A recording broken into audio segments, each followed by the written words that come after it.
Pasta 24, Lei 24. Represente o cortesão perfeito. Julgamento. O cortesão perfeito prospera num mundo onde tudo gira em torno do poder e da habilidade política. Ele domina a arte da dissimulação, ele adula, cede aos superiores e assegura o seu poder sobre os outros da forma mais gentil e dissimulada. Aprenda e aplique as leis da corte e não haverá limites para sua escalada na corte. A corte. É característica do ser humano estruturar uma sociedade palaciana em torno do poder. No passado, a corte se reunia em torno do governante e tinha muitas funções. Além de distrair o governante, era uma forma de solidificar a hierarquia de realeza, nobreza e classes superiores, e manter os nobres ao mesmo tempo subordinados e próximos do governante, que assim podia ficar de olho neles. A corte serve ao poder de várias maneiras, principalmente glorificando o governante, proporcionando-lhe um microcosmo que deve se esforçar para agradá-lo. Ser um cortesão era um jogo arriscado. Um viajante árabe do século XIX na corte de Darfur, onde hoje é o Sudão, relatou que os cortesãos tinham de fazer tudo o que o sultão fizesse. Se ele se machucasse, eles também tinham de se machucar. Se ele caísse do cavalo durante uma caçada, eles caíam também. Tais mímicas apareceram nas cortes do mundo inteiro. Mais problemático era o perigo de desagradar ao governante. Um passo em falso significava morte ou exílio.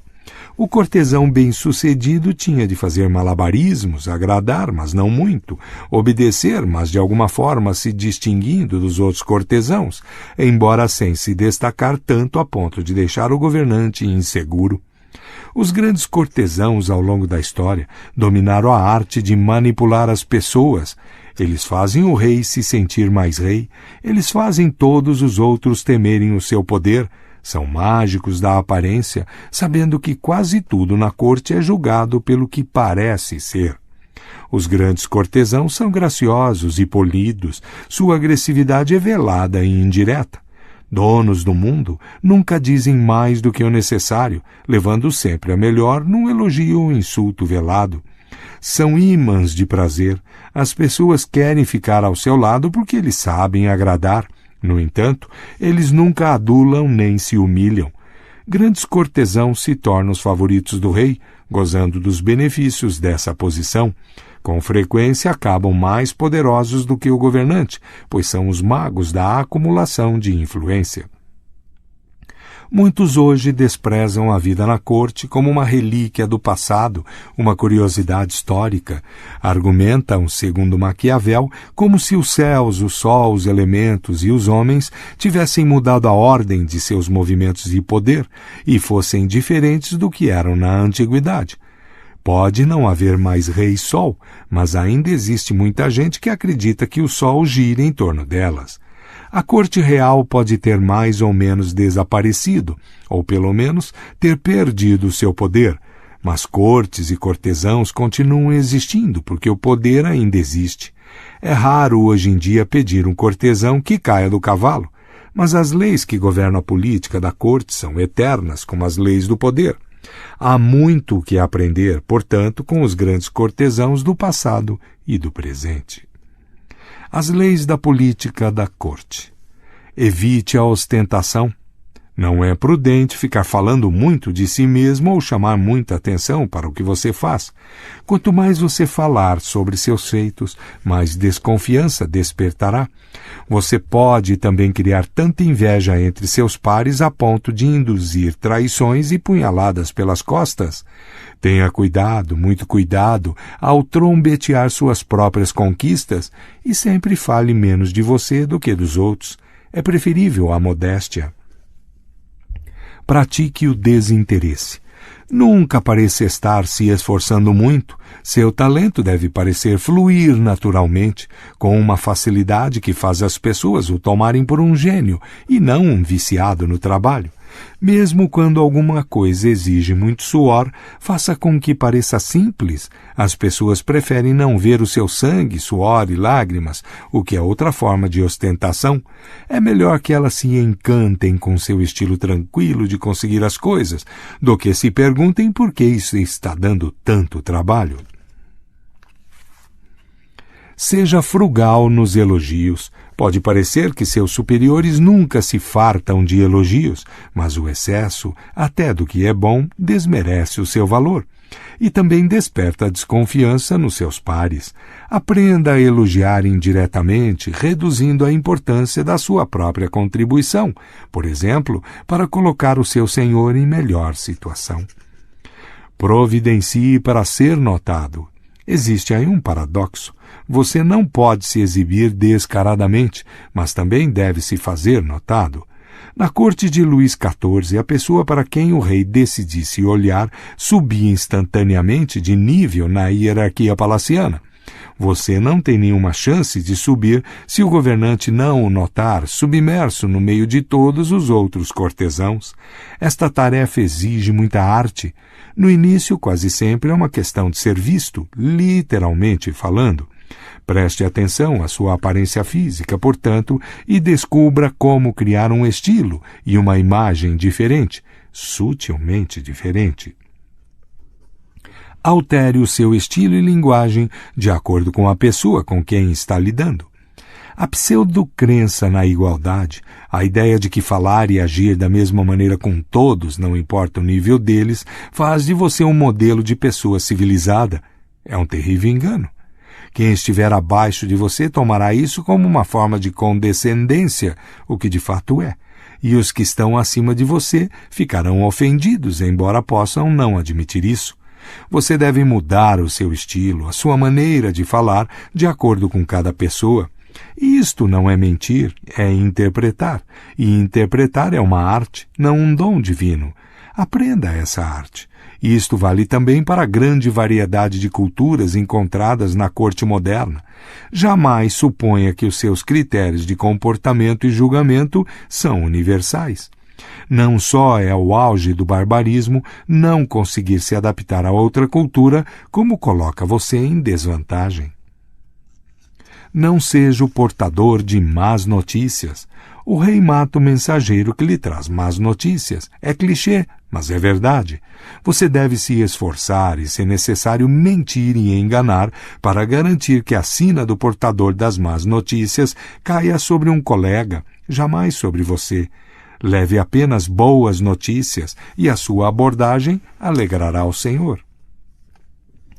Não finja amizade ou intimidade com o seu senhor.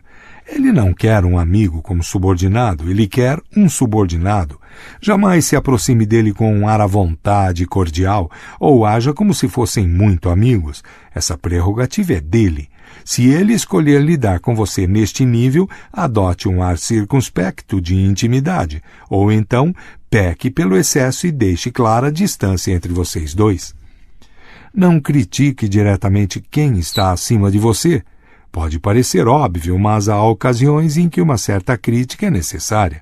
Ficar calado ou não dar nenhum conselho vai deixá-lo exposto a outros tipos de risco. Você deve aprender, entretanto, a dar o seu conselho ou fazer a sua crítica da forma mais indireta e polida possível. Pense 2 vezes ou 3 para ter certeza de ter sido suficientemente indireto. Peque pela sutileza e gentileza. Seja frugal ao pedir um favor a quem está em posição superior a você. Nada irrita mais um senhor do que ter de negar um pedido. Isto desperta o seu sentimento de culpa e ressentimento. Peça favores o mais raramente possível e saiba quando parar. Melhor do que se fazer de suplicante é merecer os seus favores, de forma que o governante os conceda de boa vontade. Mais importante, não peça favores em nome de outra pessoa, muito menos de um amigo. Não brinque com o gosto nem com a aparência. O bom humor e a espirituosidade são qualidades essenciais para um bom cortesão, e há momentos em que a vulgaridade é apropriada e interessante, mas evite qualquer tipo de piada sobre gosto ou aparência, duas áreas altamente sensíveis, especialmente quando se trata de pessoas acima de você. Nem mesmo tente se não estiverem por perto, vai cavar a sua própria sepultura. Não seja sarcástico, expresse admiração pelo bom trabalho dos outros. Se você constantemente criticar seus iguais ou subordinados, parte dessa crítica vai sobrar para você, acompanhando-o como uma nuvem negra onde quer que você vá. As pessoas vão resmungar a cada novo comentário cético e você as irritará. Ao expressar uma modesta admiração pelas conquistas dos outros, você paradoxalmente chama atenção para as suas. A sua capacidade de se surpreender e parecer sincero é um talento raro e em extinção, mas ainda muito valorizado. Tenha autocrítica. O espelho é uma invenção milagrosa. Sem ele, você cometeria grandes pecados contra a beleza e o decoro. Você também precisa de um espelho para suas ações. Ele pode, às vezes, vir na forma de outras pessoas que lhe dizem o que estão vendo em você, mas esse não é o método mais confiável. O espelho tem de ser você, treinando a sua mente para se ver como os outros o veem.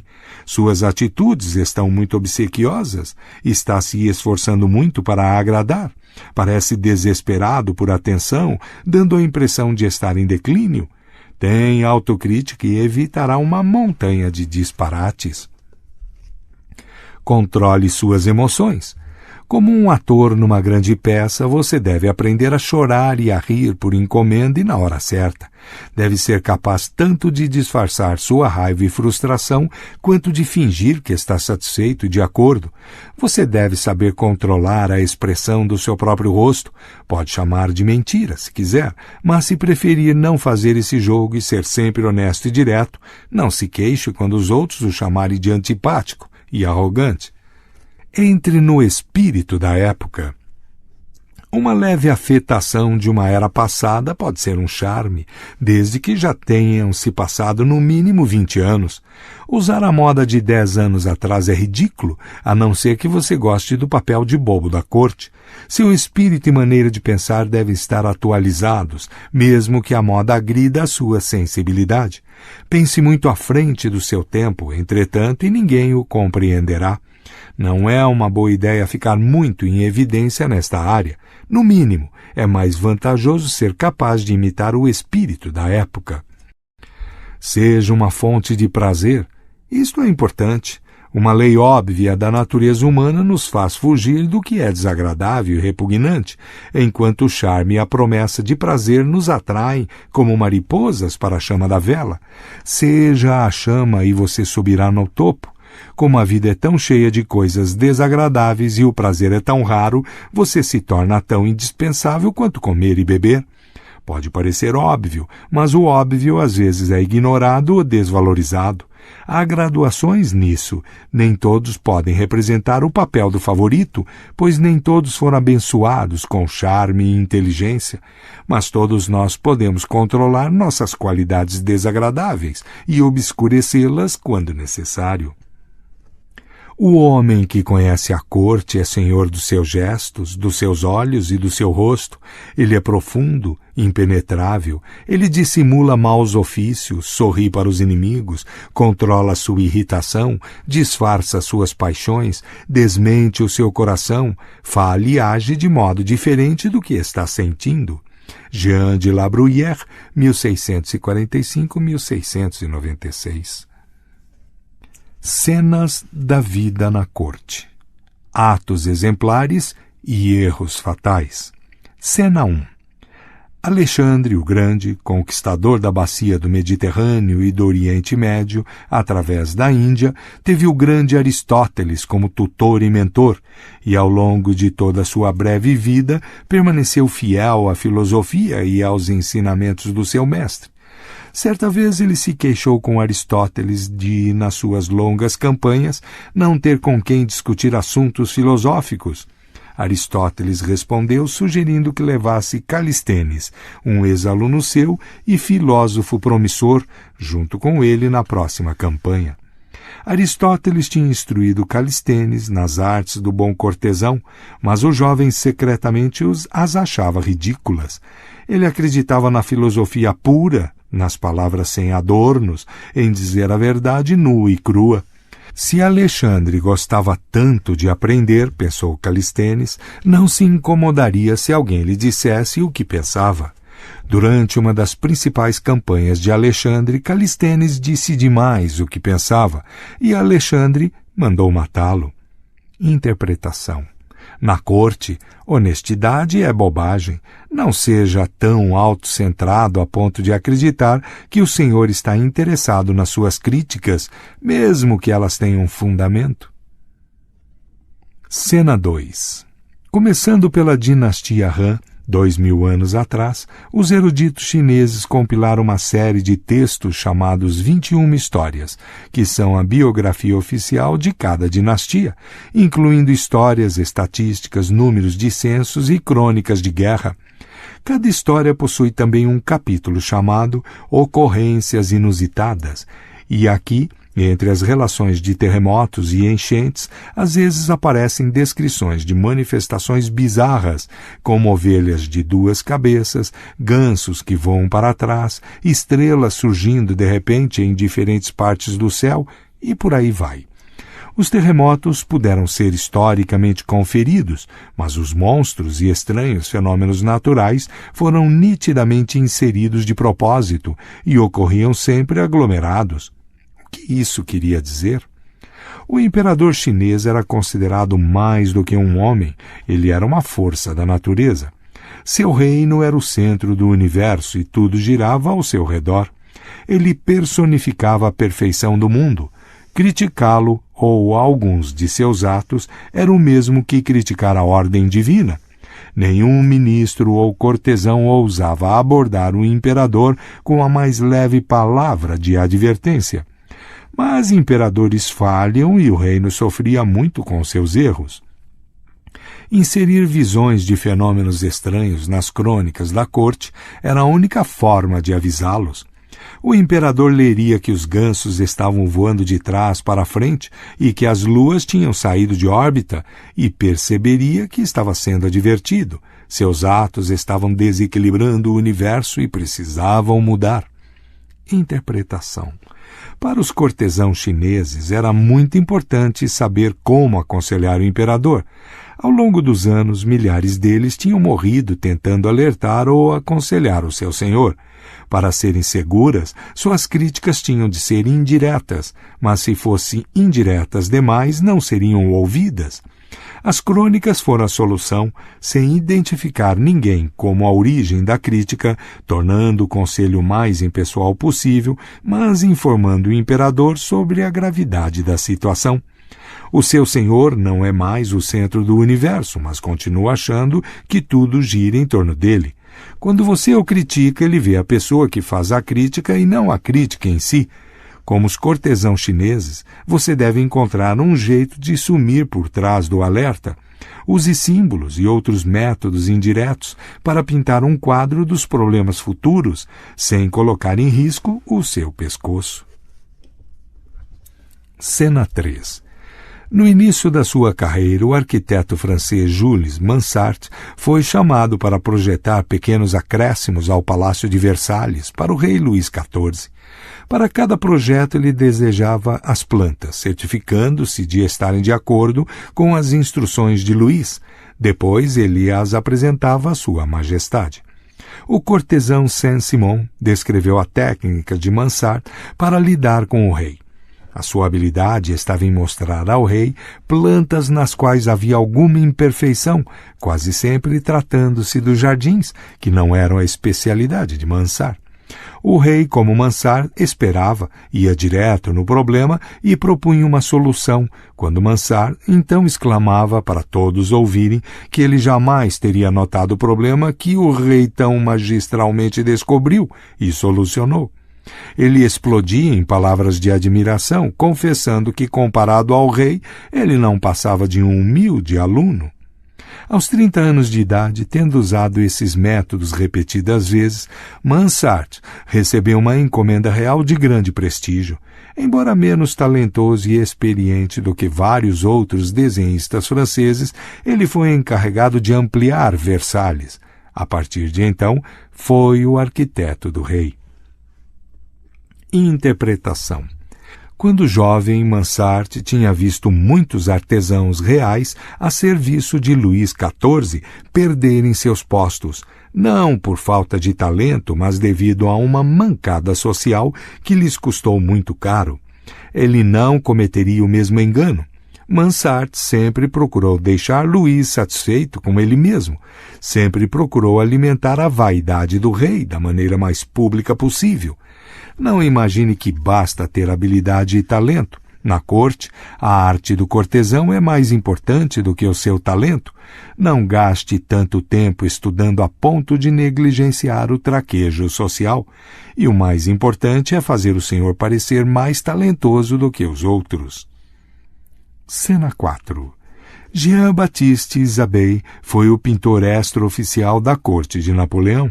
Durante o Congresso de Viena, em 1814, quando Napoleão, derrotado, estava preso na ilha de Elba, aqueles que iam decidir o futuro da Europa convidaram Isabey para imortalizar os eventos históricos num quadro épico. Quando Isabey chegou a Viena, Talleyrand, o principal negociador do lado dos franceses, foi visitar o artista. Considerando-se o seu papel no processo, o estadista explicou. Ele esperava ser a figura dominante no quadro. Isabey cordialmente concordou. Dias depois, o Duque de Wellington, principal negociador dos ingleses, também foi procurar Isabey e disse quase a mesma coisa que Talleyrand. O sempre polido Isabey concordou que o grande duque deveria ser o centro das atenções. De volta ao estúdio, Isabey ponderou sobre a questão. Se desse projeção a um dos dois homens, causaria uma ruptura nas relações diplomáticas, criando ressentimentos numa época em que a paz e a concórdia eram fundamentais. Mas quando o quadro finalmente foi mostrado, tanto Talleyrand como Wellington se sentiram honrados e satisfeitos. A obra retrata um grande saguão repleto de diplomatas e políticos de toda a Europa. De um lado vê-se o Duque de Wellington entrando na sala, e todos os olhos se voltam para ele. É o centro das atenções. No centro propriamente dito do quadro está sentado Talleyrand. Interpretação. Quase sempre é muito difícil satisfazer um senhor, mas contentar dois senhores de uma só vez exige o talento de um grande cortesão. Esses apuros são comuns na vida de um cortesão. Atendendo um, ele desagrada outro. Você deve encontrar um meio de navegar entre Sila e Caríbides com segurança. Os senhores devem receber o que lhes é devido. Jamais, inadvertidamente, desperte o ressentimento de um ao agradar ao outro. Cena 5. George Brummel, também conhecido como Beau Brummel ou Belo Brummel, ficou famoso no final do século XVIII por sua extrema elegância, pela popularização das fivelas nos sapatos, logo imitadas por todos os dandies, e por sua habilidade com as palavras. Sua casa em Londres era o lugar elegante da cidade, e Brummel era a autoridade máxima quando se tratava de moda. Se ele não gostasse dos seus sapatos, você imediatamente se livrava deles e ia comprar logo, seja lá o que fosse que ele estivesse usando. Foi ele quem aperfeiçoou a arte do nó da gravata. Dizem que Lord Byron passava noites na frente do espelho tentando descobrir o segredo da perfeição dos nós de Brummel. Um dos maiores admiradores de Brummel era o príncipe de Gales, que se julgava um jovem elegante.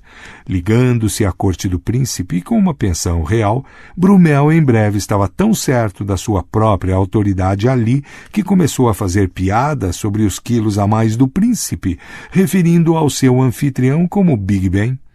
Visto que a esbeltez era uma qualidade importante para um dandy, esta era uma crítica mortal. À mesa do jantar, certa vez, quando o serviço estava demorando, Brummel disse para o príncipe: "Toque o sino, Big Ben." O príncipe tocou, mas quando o valete chegou, ele o mandou mostrar a porta da rua a Brumel e nunca mais admiti-lo ali dentro. Apesar de cair em desgraça com o príncipe, Brumel continuou tratando todos à sua volta com arrogância. Sem o patrocínio do príncipe de Gales para sustentá-lo, ele se atolou em dívidas enormes, mas continuou insolente e logo ninguém mais queria saber dele. Morreu na mais triste pobreza, sozinho e mentalmente perturbado. Interpretação.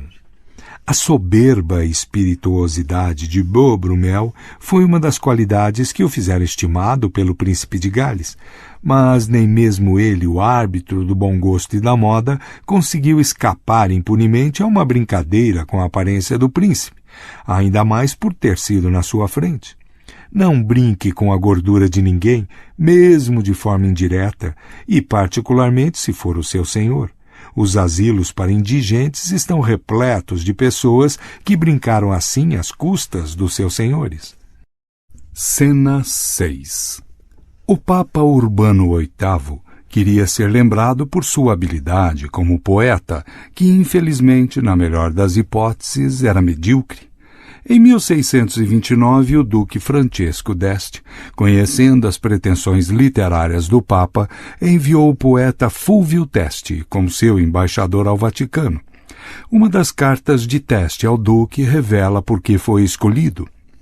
Quando acabamos a nossa discussão, eu me ajoelhei para partir, mas Sua Santidade fez um sinal e se encaminhou para o outro quarto onde dorme, e depois de procurar numa mesinha, pegou um maço de papéis e então, virando-se para mim com um sorriso, disse: "Queremos que Vossa Senhoria ouça algumas das nossas composições." E, de fato, ele leu para mim 2 longos poemas pindáricos, um louvando a Virgem Santíssima e o outro falando da Condessa Matilde. Não sabemos exatamente o que Teste achou destes poemas tão longos, visto que seria perigoso para ele emitir abertamente a sua opinião, mesmo numa carta, mas ele continuou escrevendo. Eu, no mesmo estado de espírito, comentei cada um dos versos, tecendo os devidos elogios e tendo beijado o pé de Sua Santidade em agradecimento por um sinal tão inusitado de benevolência, a leitura dos poemas. Saí. Semanas depois, quando o próprio duque foi visitar o Papa, ele deu um jeito de recitar versos inteiros de seu poema, elogiando-o bastante para deixar o Papa tão jubiloso que pareceu perder a cabeça. Interpretação. Em questões de gosto, você nunca será obsequioso demais com seu senhor. O gosto é uma das partes mais melindrosas do ego. Jamais impugne ou questione o gosto do senhor. Sua poesia é sublime, sua roupa impecável e seus modos um modelo para todos. Cena 7. Uma tarde, na antiga China, Shao, que governou Han de 358 a 333 a.C., bebeu demais e pegou no sono nos jardins do palácio. O guardador da coroa, cuja única tarefa era cuidar do adorno de cabeça do governante, passou pelo jardim e viu que o seu senhor dormia sem casaco. Como estava começando a esfriar, o guardador da coroa colocou o seu próprio casaco sobre o governante e foi embora. Quando Shao acordou e viu o casaco em cima dele, perguntou aos seus assessores: "Quem colocou mais roupa sobre meu corpo?" "O guardador da coroa", responderam. O governante imediatamente mandou chamar o seu guardador de casacos oficial e o puniu por ter negligenciado seus deveres. Mandou chamar também o guardador da coroa, a quem mandou decapitar. Interpretação. Não passe dos seus limites. Faça o que lhe mandaram fazer, o melhor possível, e nada mais do que isso. A ideia é que, fazendo mais, você estará fazendo melhor, é uma asneira muito comum. Não é bom parecer que está se esforçando demais. É como se você estivesse encobrindo alguma deficiência. Cumprir uma tarefa que não lhe foi solicitada só faz as pessoas desconfiarem. Se você é guardador de coroas, cuide da coroa. Economize o seu excesso de energia para quando não estiver na corte. Cena 8. Certo dia, para se distrair, o pintor italiano renascentista Fra Filippo Lippi, 1406-1469, e alguns amigos foram velejar num barquinho em Ancona. Foram capturados por 2 galés mouras que os carregaram acorrentados para a Barbária, onde foram vendidos como escravos. Durante 18 longos meses, Filippo labutou sem esperanças de voltar para a Itália. Filippo viu o homem que o comprara passar por ele várias vezes e um dia resolveu fazer um esboço para um retrato dele, usando um pedaço de carvão da fogueira. Ainda acorrentado, ele encontrou uma parede branca onde desenhou um retrato em tamanho natural do seu dono em roupas mouras. O dono logo soube disso, pois ninguém por ali jamais vira tal habilidade para o desenho. Parecia um milagre, um dom divino. O desenho agradou tanto ao dono que ele, na mesma hora, libertou Filippo e lhe deu emprego na sua corte. Todos os grandes homens da costa da Barbária iam ver os magníficos retratos coloridos que Fra Filippo começou a fazer. E, finalmente, em gratidão pela fama que isso lhe trouxe, o dono de Filippo devolveu o artista são e salvo para a Itália. Interpretação. Nós, que trabalhamos para os outros, de certa forma fomos capturados por piratas e vendidos como escravos. Mas, como Fra Filippo, embora num grau menor, a maioria de nós possui algum dom, algum talento, uma habilidade para fazer alguma coisa melhor do que as outras pessoas. Dê de presente o seu talento para o seu senhor, e você se elevará acima dos outros cortesãos. Deixe que ele fique com o crédito, se necessário, será por pouco tempo. Use-o como degrau, como uma forma de exibir o seu talento e acabar comprando a sua liberdade. Cena 9. Um criado de Alfonso I de Aragão certa vez lhe contou que tinha tido um sonho na noite anterior. Alfonso o presenteava com armas, cavalos e roupas. Alfonso, homem generoso e nobre, achou que seria divertido realizar este sonho e prontamente deu ao criado aqueles presentes.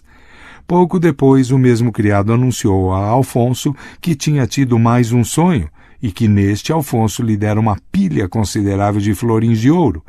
O rei sorriu e disse: "Não acredite mais em sonhos, eles mentem." Interpretação. Ao lidar com o primeiro sonho do criado, o Alfonso permaneceu no controle. Ao realizar um sonho, ele reivindicou para si um poder divino, ainda que de uma maneira suave e espirituosa. No segundo sonho, entretanto, a aparência de magia se foi. Tudo não passou de uma feia tentativa de fraude. Não peça demais, portanto, e saiba quando parar. Dar é prerrogativa do Senhor. Dar quando Ele quer e o que Ele quer, e fazer isso sem ser solicitado. Não lhe dê chance de negar os seus pedidos. É melhor receber favores por merecê-los para que sejam dados sem você pedir. Cena 10. O grande pintor de paisagens inglês J.M.W. Turner, 1775-1851, ficou conhecido por sua técnica no uso das cores, que ele aplicava com muito brilho e uma estranha iridescência. A cor nos seus quadros era tão surpreendente que os outros artistas não queriam suas obras penduradas ao lado dos quadros dele. Tudo ficava inevitavelmente apagado. O pintor Sir Thomas Lawrence certa vez teve o azar de ver a obra-prima de Turner, Colony, por uma exposição entre 2 quadros seus. Lawrence queixou-se amargamente ao dono da galeria, que não lhe deu ouvidos. Afinal de contas, alguém tinha de pendurar seus quadros ao lado dos de Turner. Mas Turner soube das queixas de Lawrence e, antes da inauguração, apagou um pouco o céu dourado brilhante em Colony, tornando-o tão monótono quanto o de Lawrence. Um amigo de Turner, que viu o quadro, procurou horrorizado o artista.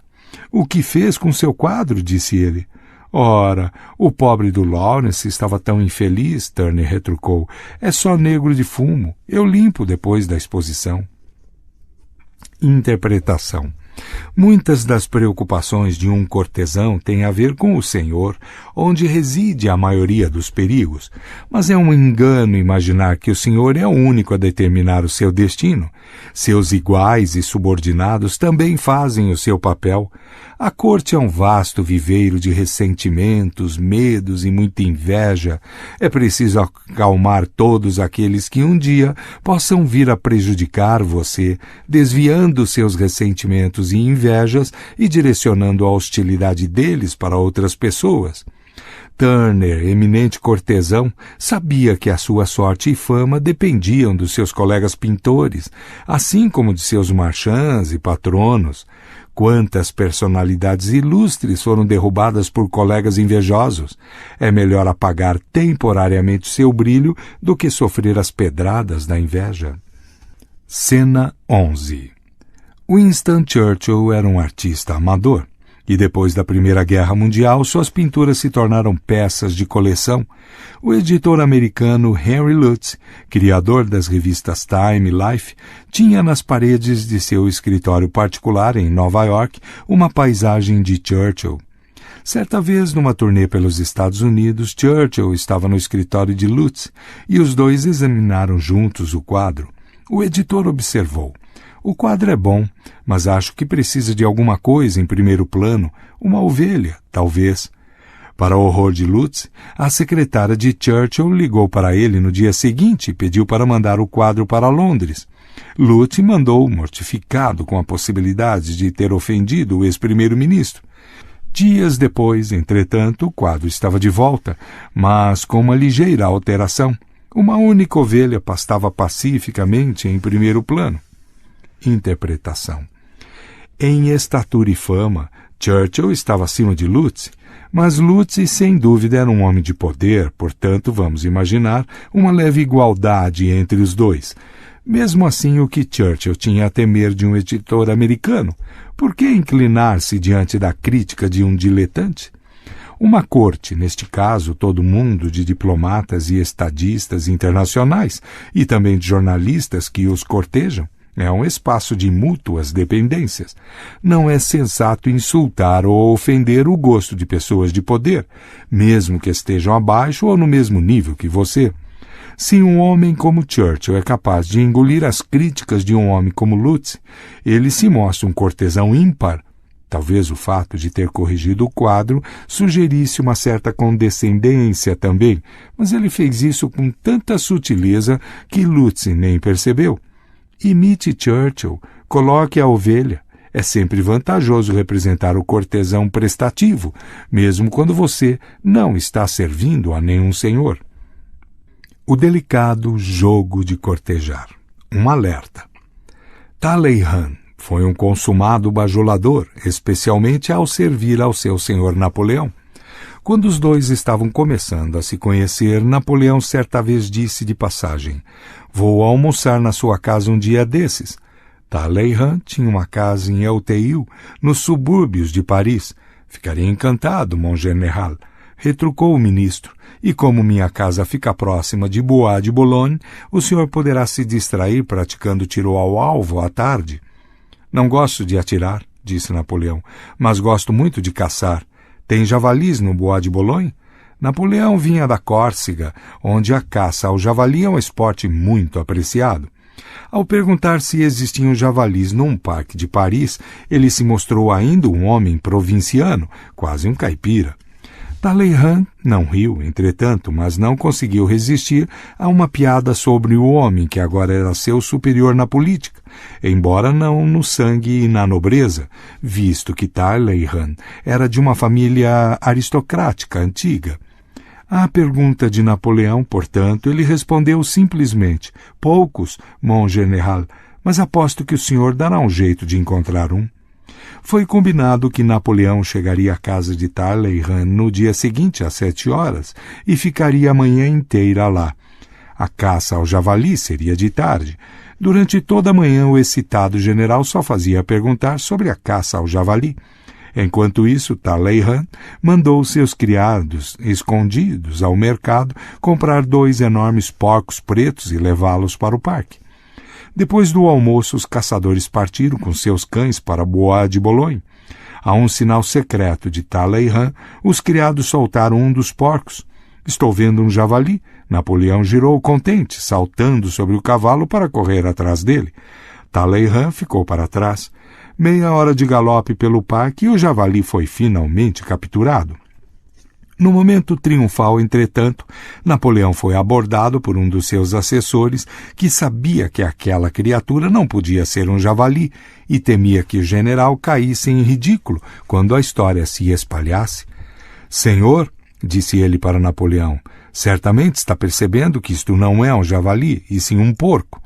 Enfurecido, Napoleão imediatamente saiu a galope para a casa de Talleyrand. No caminho ele percebeu que agora ia ser motivo de muitas piadas e que explodir com Talleyrand só o tornaria ainda mais ridículo. Era melhor demonstrar bom humor.